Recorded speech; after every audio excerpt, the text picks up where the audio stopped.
algo quase ofensivo em descobrir que uma casa pode se refrescar usando justamente aquilo que mais castiga o telhado dela: o sol.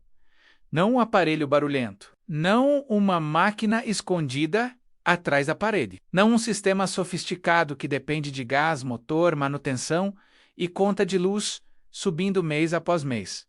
Só uma coluna escura, simples, instalada no ponto certo, deixando a própria física fazer o trabalho. E é aqui que a história fica estranha, porque quando uma solução tão barata parece funcionar bem demais, a pergunta deixa de ser como isso funciona e passa a ser quem perde dinheiro quando funciona. Pensa na cena por um segundo. No lado mais exposto da casa, um eixo preto sobe pela fachada como se fosse uma peça fora do lugar, discreta e ao mesmo tempo impossível de ignorar. Durante o dia, aquela superfície absorve calor sem piedade. O ar dentro dela esquenta, fica mais leve e sobe.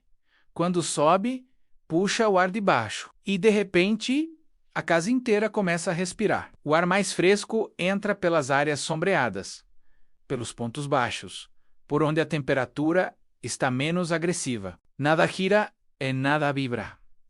Nada liga e, mesmo assim, o ambiente muda. Se esse tipo de investigação te prende menos, aquelas histórias em que uma solução simples encosta nos interesses certos e some do mapa.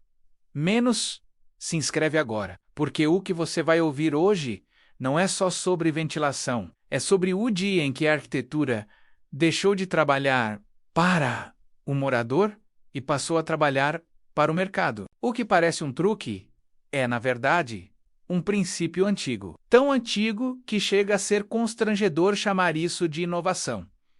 O ar quente sobe, o ar mais frio ocupa o lugar deixado para trás. Todo mundo sente isso sem perceber. Na escada, no sótão, no último andar de um prédio mal ventilado, no calor que fica preso perto do teto. Só que, quando esse comportamento invisível é conduzido por um duto escuro orientado para receber o sol, ele deixa de ser um detalhe da natureza e vira um mecanismo de climatização passiva. É isso que torna a ideia tão fascinante. Ela não tenta derrotar o clima com força bruta. Ela não entra em guerra contra o verão. Ela usa a diferença de temperatura, pressão e altura para convencer o ar a se mover sozinho. Em vez de comprar frio pronto numa caixa metálica, a casa aprende a criar circulação. Parece modesto. Só que esse detalhe muda tudo, porque quando a própria construção passa a gerar conforto, o centro do poder sai da máquina e volta para o desenho do espaço. E é justamente aí que mora o problema. Uma tecnologia cara costuma vir cercada de prestígio, ela parece avançada, complexa, inevitável. Já uma solução barata precisa enfrentar um preconceito silencioso. Se custa pouco, muita gente assume que vale pouco. Um duto preto com vidro, isolamento e chapa metálica não impressiona como um sistema mecânico cheio de siglas técnicas. Ele não vende a fantasia do controle total. Não dá ao comprador a sensação de estar adquirindo algo de última geração. Mas em muitos contextos, pode reduzir a dependência de ar-condicionado, aliviar a carga térmica da casa e cortar uma parte brutal do consumo energético. E isso, para alguns setores, é uma péssima notícia, porque existe uma diferença entre aquilo que funciona e aquilo que o mercado prefere empurrar como padrão. Durante muito tempo, construir era um ato de inteligência climática. Antes de existir compressor em cada parede, as pessoas precisavam entender orientação solar, sombra, vento dominante, espessura das paredes, altura do teto, posição das aberturas pátios internos, massa térmica, porões, clarabóias e ventilação cruzada. Em outras palavras, o edifício não era uma caixa neutra esperando uma máquina resolver tudo depois. O edifício já nascia pensando em sobreviver ao calor. Civilizações inteiras prosperaram em regiões severas, sem depender do modelo que hoje vendem como inevitável. Em áreas desérticas, torres captavam vento e conduziam o ar para dentro dos ambientes. Em construções subterrâneas, a terra servia como bateria térmica natural. Pátios sombreados criavam microclimas. Paredes espessas retardavam a entrada do calor. A noite era usada como aliada para resfriar a estrutura. Não era romantismo, era engenharia antes da engenharia virar produto. O que mudou não foi a física. O que mudou foi a lógica econômica da construção. Com a popularização dos sistemas mecânicos, o conforto deixou de depender tanto do projeto e passou a depender da infraestrutura instalada depois. Isso simplificou muita coisa para o mercado. Você podia desenhar edifícios menos inteligentes climaticamente, desde que colocasse máquinas suficientes para compensar o erro. Podia fechar fachadas com vidro inadequado, ignorar orientação solar, repetir o mesmo padrão em diferentes regiões e, no fim, entregar a conta para o equipamento. A arquitetura foi ficando preguiçosa porque a máquina prometia corrigir tudo. Essa promessa custou caro e continua custando quando você depende de ar-condicionado para tornar habitável uma casa que já nasceu errada para o lugar onde está. Você entra num ciclo permanente de consumo. Consome para resfriar, consome para desumidificar, consome para manter a vedação, consome para filtrar, consome para reparar, consome para substituir.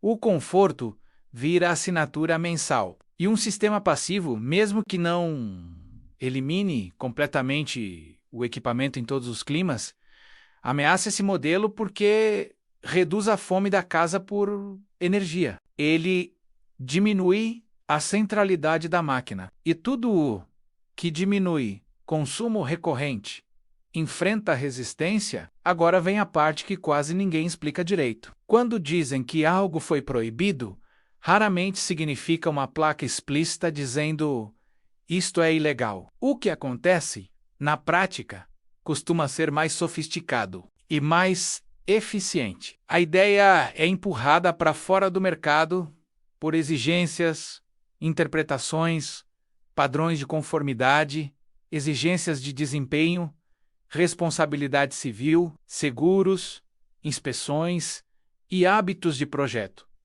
Ela não é assassinada em praça pública. Ela é sufocada em silêncio. É assim que uma solução pode continuar existindo na teoria e desaparecer na construção real. Se um construtor sabe que o fiscal vai pedir comprovação padronizada de ventilação em moldes pensados para sistemas mecânicos, ele foge do risco. Se o seguro prefere aquilo que já conhece, ele foge do risco. Se o financiamento favorece tipologias repetíveis em escala, ele foge do risco. Se a equipe de obra não tem experiência com soluções passivas, ela foge do risco. Se o incorporador quer velocidade e previsibilidade, ele foge do risco. E quando todo mundo foge do risco, a inovação mais antiga do mundo passa a parecer exótica. O eixo preto de $200 não ameaça apenas uma indústria de equipamentos. Ele ameaça uma cadeia inteira de decisões acomodadas. E nem é preciso cair numa teoria simplista para perceber isso. Não se trata de imaginar uma sala secreta onde executivos se reúnem para banir a ventilação natural. O mecanismo real é mais banal e, justamente por isso, mais poderoso. O mercado recompensa o que é replicável, mensurável, vendável e defensável juridicamente. Um sistema passivo exige leitura do lugar, adaptação do projeto, compreensão climática e, acima de tudo, humildade, para aceitar que nem toda a resposta precisa vir de um motor elétrico. Esse tipo de inteligência não gera o mesmo volume de venda que um catálogo de máquinas. Por isso, tanta coisa brilhante desaparece não porque seja falsa, mas porque não se encaixa no modelo dominante de negócios. E antes que alguém diga que isso é fantasia de quem odeia tecnologia, vamos colocar as cartas na mesa. Sistemas passivos não são mágicos. eles têm limites reais. Em regiões úmidas e extremamente quentes, o desempenho pode cair. Se o projeto for ingênuo, sem diferença térmica suficiente, o fluxo enfraquece. Se a casa não oferece caminho para o ar entrar e sair, o efeito diminui. Se a orientação solar é ruim, o eixo perde força. Se a envoltória da edificação foi mal pensada, o calor entra por todos os lados e atropela a estratégia. Não existe milagre arquitetônico que compense um projeto desleixado. Mas é exatamente aqui que a conversa fica interessante, porque reconhecer limites não enfraquece essa solução. Pelo contrário, torna tudo mais sério. Um sistema como esse funciona melhor quando faz parte de um conjunto.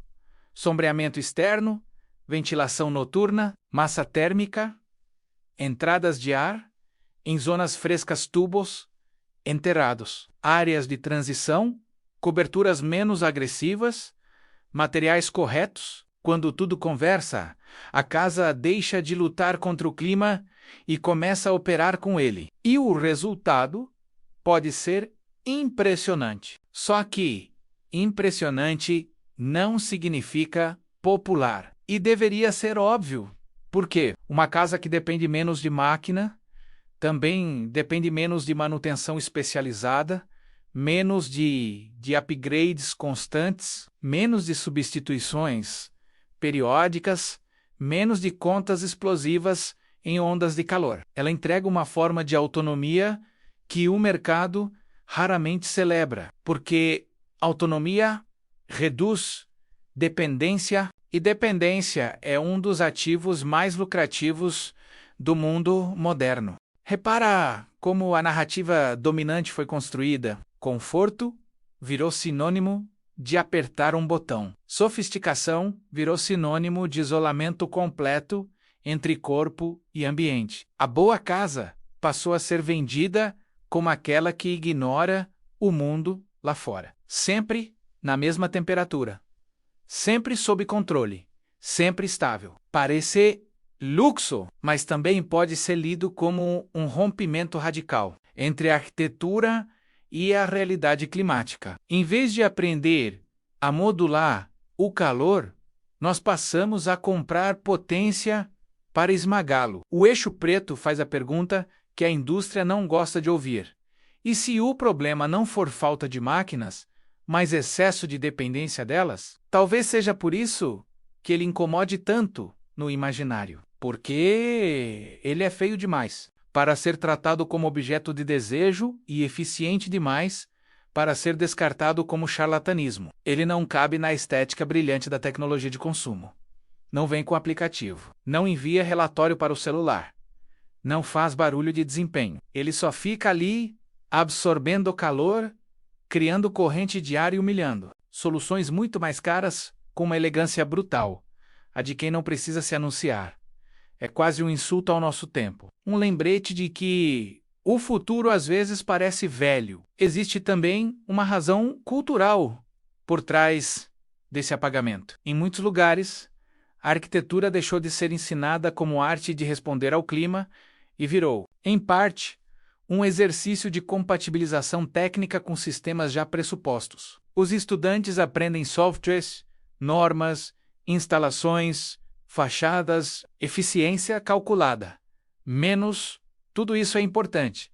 Menos, mas frequentemente, dentro de um raciocínio em que o conforto final já será garantido por máquinas. Quando isso se naturaliza, soluções passivas deixam de ser base e passam a ser exceção sustentável, quase um adereço conceitual. Só que elas deveriam estar no centro da conversa, porque, no fundo, a pergunta que esse duto preto levanta não é apenas como resfriar uma casa, é que tipo de inteligência queremos embutir no mundo construído. A inteligência da compensação ou a inteligência da cooperação? A primeira erra no projeto e corrige depois com energia. A segunda pensa antes para exigir menos depois. A primeira transforma a conta de luz em destino. A segunda transforma o desenho em estratégia, e aí chegamos ao ponto mais desconfortável de todos.